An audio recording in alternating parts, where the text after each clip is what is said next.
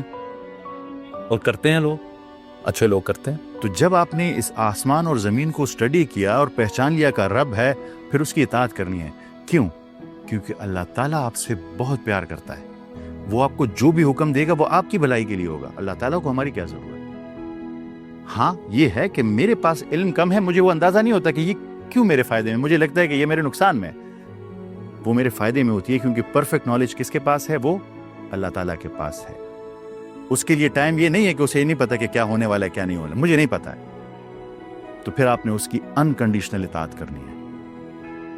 آپ کے پاس perfect knowledge نہیں ہے, آپ پہچان کے کوئی رب ہے, انکنڈیشنل اطاعت. زبردست. آپ نے اتنا خوبصورت بیان کیا ہے نا قرآن کو کہ مقصد سمجھ آ گیا کہ ہم نے ریسرچ کیوں کرنی ہے.